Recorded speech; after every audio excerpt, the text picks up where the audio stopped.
Bismillahirrahmanirrahim. Assalamualaikum warahmatullahi wabarakatuh.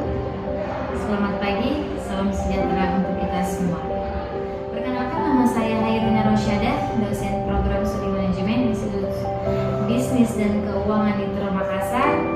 Pada kesempatan ini saya akan menjelaskan teknik pembelajaran yang saya lakukan dengan menggunakan metode DEI, di mana D itu delivery, I itu interaction, dan E itu assessment. Pada salah satu mata kuliah saya yaitu manajemen keuangan.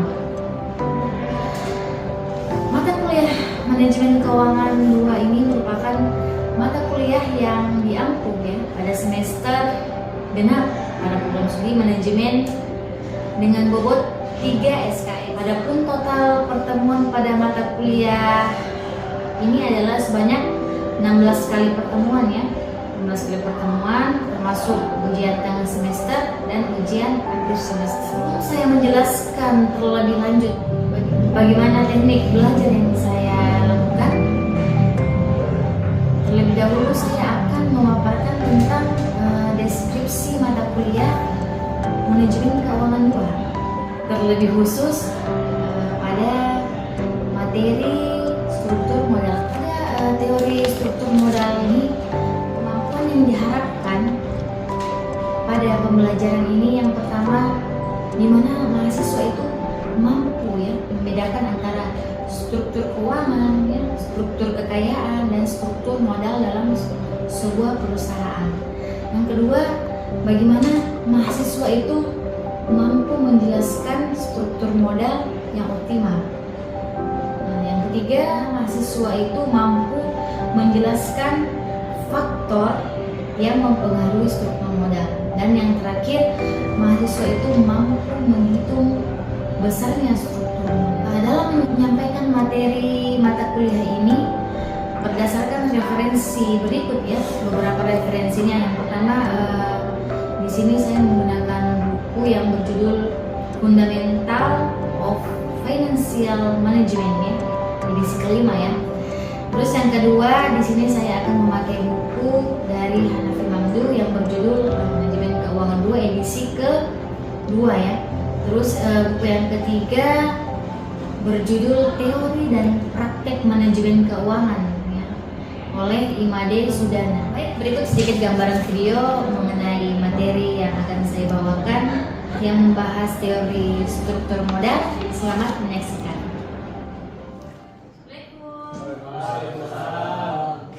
Bagaimana kabarnya hari ini? Baik ya? Sudah siap untuk mulai pertemuan hari ini? Siap. Assalamualaikum warahmatullahi wabarakatuh dan selamat siang. Pada perkuliahan hari ini kita akan masuk pada perkuliahan mengenai manajemen keuangan 2 Nah, sebelumnya saya mau tanya minggu lalu apa yang sudah kita bahas minggu lalu? Materi mengenai apa? Biaya modal.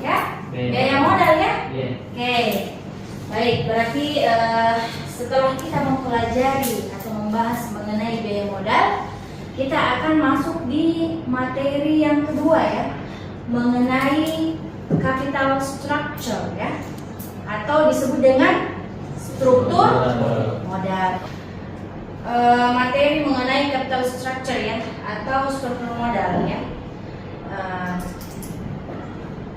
Nah, di sini tujuan pembelajaran ada beberapa tujuan pembelajaran di mana di sini dikatakan adalah mahasiswa mampu membedakan antara struktur keuangan struktur kekayaan dan struktur modal dalam perusahaan. Jadi nanti kita akan bahas di sini di mana ada struktur keuangan struktur kekayaan dan struktur modal Nah, yang kedua, tujuan pembelajarannya di sini kita akan membahas di mana di sini mahasiswa mampu menjelaskan struktur modal yang optimal. optimal ya. Bagaimana perusahaan itu bisa optimal ya. Nah, terus yang selanjutnya yang ketiga, mahasiswa mampu menjelaskan faktor yang mempengaruhi struktur modal. Nanti kita akan bahas ya. Dan selanjutnya yang terakhir, di mana mahasiswa itu mampu menghitung besarnya struktur modal. Jadi nanti di sini kita akan menghitung ya bagaimana biaya struktur modal ya dalam sebuah perusahaan. Oke, next. Jadi saya mau tanya ya. Saya mau minta siapa yang bisa memberi gambaran ya mengenai apa itu struktur modal. Dari antara kalian ini siapa yang berani angkat tangan Ki, sebutkan nama tak. Apa itu yang dimaksud dengan struktur modal? Siapa yang bisa? Baik, nama saya Muhammad Sidik. Struktur modal itu adalah biaya yang terdiri dari modal sendiri berupa berbagai jenis saham dan laba ditahan dan modal asing. Dari pernyataan yang disampaikan dari teman saya mengenai apa itu struktur modal, nah bisa kita lihat sendiri ya. Nah, di sini struktur modal atau capital structure adalah di mana perimbangan antara hutang jangka panjang dengan modal sendiri ya untuk mendanai kebutuhan dana perusahaan. Jadi di dalam struktur modal itu ada perimbangannya antara hutang jangka panjang ya, di dalam struktur modal ada hutang jangka panjang dan apa? Modal sendiri ya. Nah, jadi kalau kita berbicara struktur modal itu bagaimana berbicara mengenai pendanaan ya, pendanaan pada sebuah perusahaan. Nah, baik. Di dalam hutang jangka panjang terdiri dari ada dua ya. Ada yang dikatakan dengan hipotek ya, dan ada yang dikatakan dengan obligasi ya. Nah, apa yang dikatakan dengan hipotek itu? Nah, hipotek adalah hutang jangka panjang yang jaminannya aktiva tidak bergerak. Yang kedua, hutang jangka panjang terdiri dari ada yang dikatakan dengan obligasi ya. Nah, jadi saya tanya, pernah dengar kata obligasi? Pernah ya? Kalau pernah, saya tanya apa itu obligasi? Tadi yang di belakang perempuan, apa itu obligasi? Berdiri Ki. Siapa nama Kak? Nama saya Salsa. Jadi obligasi itu adalah suatu investasi yang berbentuk surat utang jangka panjang yang dapat diperjualbelikan. Oke, baik. Jadi seperti yang dikatakan tadi itu obligasi itu surat kepemilikan utang ya. Dalam obligasi itu surat kepemilikan utang. Nah, ini ya tadi ya. Obligasi adalah hutang jangka panjang dalam bentuk sekuritas ya. Nah, di dalam struktur modal ada hutang jangka panjang dan ada modal sendiri ya. Tadi sudah kita Ibu jelaskan mengenai hutang panjang itu terdiri dari apa saja ya. Ada dua tadi, apa tadi? Obligasi dan hipotek ya. Struktur modal dan struktur keuangan itu beda ya. Dua hal yang berbeda. Nah, di mana struktur keuangan itu merupakan perbandingan antara total hutang dengan modal sendiri. Nah, jadi itu struktur keuangan ada di sisi pasifa ya. Kalau pasifa sebelah mana itu dalam suatu neraca? Apakah kiri atau kanan? Kanan ya. Pasifa di sebelah kanan. Di sini kan antara aktiva dan pasifa ya. Ini aktiva, ini pasifa. Berarti pasifa itu ada di sebelah kanan suatu neraca. Nah, sedangkan yang dikatakan dalam struktur modal itu merupakan perbandingan dari segenap sumber pembelanjaan jangka panjang dengan modal sendiri yang digunakan sebuah perusahaan atau oleh perusahaan. Nah, itulah tadi perbedaan antara struktur keuangan dengan struktur modal. Oke, next selanjutnya ini ya, Ibu ada gambaran neraca tadi ya. Di Di sini kita bisa lihat ya, neraca PT AI ya per 31 Desember 2019. Contohnya ya, contohnya. Nah, di sini ada aktiva ya. Ada aktiva dan ada kewajiban dan ekuitas atau disebut dengan sini pasiva ya. Nah, di dalam aktiva itu apa-apa saja yang masuk dalam aktiva? Ya, ada kas ya, ada piutang, ada persediaan. Nanti di total menjadi aset lancar. Jadi kas, piutang, persediaan itu adalah aset lancar. Ini di total ya sekian rupiah. Nah, di dalam aktiva itu ada disebut dengan aset lancar dan aset tetap ya. Jadi aset tetap itu ada aktiva tetap ya, ada tanah, ada bangunan ya. Nah, ini yang dikatakan dengan aset tetap. Jadi kalian harus membedakan aset lancar itu apa saja. Ada kas, piutang dan persediaan. Jadi kalau aset tetap apa saja di dalamnya aset tetap? Entah itu ada tanah, ada bangunan atau perlengkapan perusahaan, peralatan ya, dan lain-lain. Nah, inilah yang dikatakan dengan struktur aset ya. Ini dikatakan dengan struktur aset. Jadi ini bagian dari aktiva. Nah, di sini yang paling yang akan kita bahas ini kan mengenai kewajiban dan ekuitas. Nah, ada di dalam kewajiban dan ekuitas itu atau pasiva itu ada namanya kewajiban ya. Ada kewajiban ya, ada utang jangka pendek ya. Nah, ada utang jangka panjang ya. Nah, ada ekuitas, ada modal dan laba ditahan. Jadi kalau kita berbicara struktur modal tadi, gimana posisinya itu struktur modal? Tadi sudah dijelaskan di awal, perimbangan antara utang jangka panjang dengan modal sendiri ya. Nah, itu harus kalian tahu. Jadi utang jangka panjang dan modal sendiri itu maksud dengan struktur modal. Jadi ini bagiannya ya, gambarannya di dalam neraca ya. Nah, dari sini semuanya ini adalah masuk dari struktur keuangan ya. Itu yang dimaksud dengan struktur keuangan, kewajiban, utang jangka panjang ya, utang jangka pendek, modal sendiri, lalu kan itu masuk di struktur. Selanjutnya kita membahas mengenai apa itu tujuannya struktur modal ya. Jadi kalau kita berbicara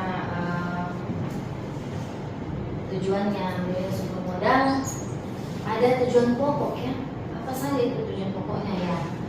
Sini, menciptakan suatu bauran atau kombinasi sumber pembelanjaan permanen sedemikian rupa ya, sehingga mampu memaksimumkan harga saham perusahaan. Ini adalah tujuan pokok manajemen struktur modal. Jadi mekanisme yang dapat dilakukan adalah dengan menciptakan bauran pembelanjaan sedemikian rupa ya, sehingga dapat meminimumkan biaya modal atau disebut dengan cost of capital ya, dan bagaimana memaksimumkan nilai perusahaan ya. Nah, struktur modal optimal. Jadi bagaimana memaksimumkan supaya struktur modal itu menjadi optimal ya. Di dalam struktur modal ada beberapa faktor yang dapat mempengaruhi struktur modal ya. Nah, di dalam struktur modal itu ada beberapa faktor sehingga mempengaruhi struktur modal. Yang pertama apa? Nah, faktor pertama di mana laju pertumbuhan dan kemantapan penjualan di masa yang akan datang ya. Jadi dilihat dari laju pertumbuhan ya, dan bagaimana penjualan, kemantapan penjualannya di masa yang akan datang. Terus yang kedua, faktor yang kedua apa? Nah, struktur kompetitif dalam industri. Bagaimana ini ya, kompetitifnya di dalam industri. Terus yang ketiga apa?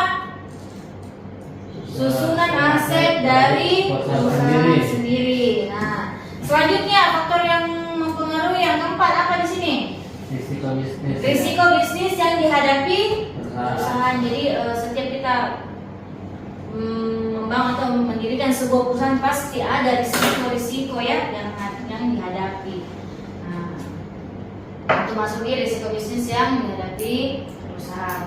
Terus yang kelima, apa faktor yang kelima? Mengenai status kendali dari para pemilik dan manajemen. Selanjutnya, faktor yang selanjutnya apa?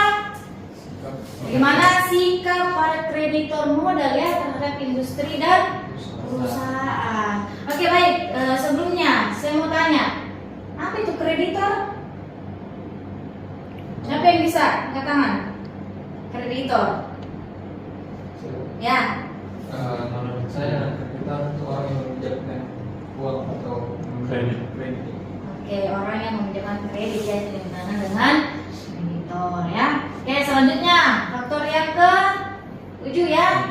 Bagaimana posisi pajak perusahaan tersebut. Nah, selanjutnya bagaimana fleksibilitas keuangan atau kemampuan untuk menerbitkan modal dalam kondisi yang tidak baik. Terus yang faktor terakhir, bagaimana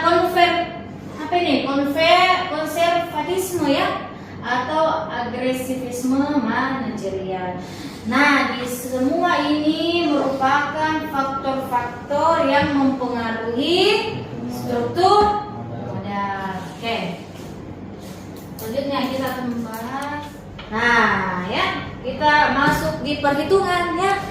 Nah, bisa dilihat di sini ya, ada contoh teori struktur modal pendekatan laba operasi bersih. Nah, di sini kita lihat ya contoh latihan soalnya, di mana suatu perusahaan ya mempunyai utang sebesar 8 juta rupiah ya. Jadi perusahaan itu mempunyai utang sebesar 8 juta rupiah dengan tingkat bunga sebesar 15%. Jadi tingkat bunganya di sini berapa?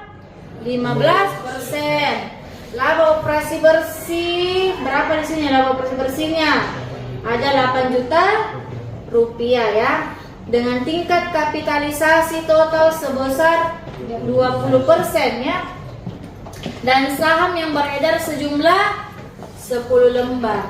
Nah, dari pernyataan ini maka dari data di atas nilai perusahaan adalah oke, mari kita hitung ya. Bagaimana rumusnya itu?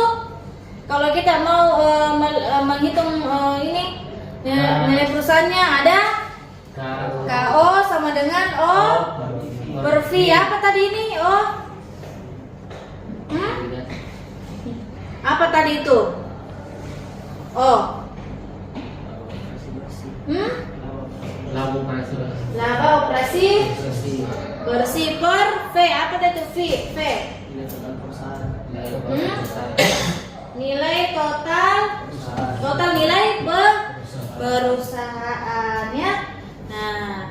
Nah ini keterangannya. Berapa tadi laba operasi bersihnya? O-nya sama dengan 8 juta rupiah ya. Dicatat ya. Dicatat. Kita menghitung ini ya. Nah, jadi laba operasi bersihnya 8 juta rupiah ya. Tingkat kapitalisasi totalnya berapa tadi itu? KO-nya berapa persen? 20% ya. 20%. Berapa nilai total perusahaannya tadi? Nah, ya, ini nilai total perusahaannya 40 juta. Dapat dari rumus ini ya. Berapa nilai pasar utangnya? Berapa B-nya di sini? 8 juta ya. Nah, 8 juta. Berapa nilai pasar sahamnya? 32 juta. Nah, 32 juta. Jadi laba untuk pemegang saham biasa sama dengan O dikurang I. Apa tadi O? Laba operasi bersih dikurang dengan interest. Apa tadi? Bunga? Ya. Sama dengan berapa tadi? 8 juta rupiah dikurang 15% dikali 8 juta ya. Dapat hasil berapa di sini? 8 juta dikurang 15% dikali 8 juta dapat 1.200.000 rupiah ya. Nah, berarti berapa nilainya semua keseluruhan? 6.800.000. 6.800.000. Sehingga tingkat return modal sendiri yang disyaratkan KE adalah KE, apa tadi itu KE? Return dari saham biasa sama dengan E per S. Apa tadi itu E? Laba untuk pemegang saham biasa. Laba Untuk pemegang saham biasa. untuk pemegang saham biasa dibagi dengan S nilai Pasar saham. pasar saham. Nah, sama-sama berapa di sini? 6.800.000 ya. 6.800.000 dibagi dengan 32 juta. Dapat hasil berapa di sini? Berapa persen? 21,25%. Jadi kalau bagaimana kita mengetahui harga sahamnya per lembar? Jadi kita menghitung bagaimana caranya ya. Ada 32 juta dibagi dengan 10.000 sama dengan berapa di sini? 3.200. Nah, ini harga saham per lembarnya ya. Ini dapatkan harga saham per lembarnya. Mengerti ya? Ya, paham. Oke, dari sini paham ya? Ya. Yang terakhir, Ibu kasih lagi latihan soal ya. Seperti contoh di atas, contoh teori struktur model pendekatan oleh Griani dan Miller. Jadi ini latihan soalnya ya. Misalnya ada dua perusahaan ya yang serupa, yaitu ada perusahaan A ya, yang modal seluruhnya merupakan modal sendiri. Jadi modal perusahaan A itu modal seluruhnya merupakan modal sendiri dengan keuntungan yang disyaratkan sebesar 15% ya. Jadi perusahaan A itu dia keuntungannya itu disyaratkan sebesar 15%. Nah, perusahaan kedua adalah perusahaan B yang sebagian modalnya berupa obligasi sebesar 240 juta rupiah ya, dengan bunga 12%. Dan keuntungan yang disyaratkan pemegang saham sebesar 16%, maka penilaian kedua perusahaan adalah sebagai berikut. Jadi perusahaan A tadi itu berapa modalnya? Modal keseluruhannya dari modal sendiri. Sedangkan perusahaan B tadi, modal perusahaan B tadi di mana sebagai modalnya? Berupa obligasi ya. Jadi ini ya ada keterangannya di mana ini ya. Ada perusahaan A, perusahaan B ya. Di mana laba operasi bersih ya dari perusahaan A berapa ini? Sebesar berapa? 80 juta. Perusahaan B berapa di sini? 80 juta ya. Berarti sama ya. Sama laba operasi bersihnya antara perusahaan A dengan perusahaan B. Selanjutnya bunga hutang obligasinya ya. Nah, perusahaan A itu berapa? Tidak ada ya. Jadi perusahaan B itu ada bunganya 28.800.000 rupiah. Nah, pada perusahaan A berapa laba yang tersedia untuk pemegang sahamnya? 80 juta. 80 juta ya. Ya. Nah, jadi kalau perusahaan B berapa di situ? Laba yang tersedia ada 51.200.000. Nah, berapa keuntungan disyaratkan pada perusahaan A? Ada 0,15 atau 15% ya. Nah, 0,15. Kalau perusahaan B berapa keuntungan disyaratkan? 16% ya. Nah, 16% ya. Lihat dari sini ya. Oke, 0,16. Nah, nilai pasar sahamnya pada perusahaan A berapa?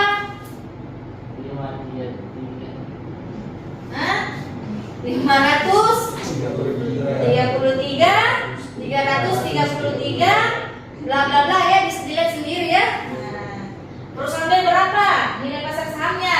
320 juta rupiah. Nah, selain nilai pasar sahamnya ada juga masuk dalam nilai pasar utangnya ya. Jadi nilai pasar perusahaan A itu tidak ada ya. Perusahaan B berapa sini?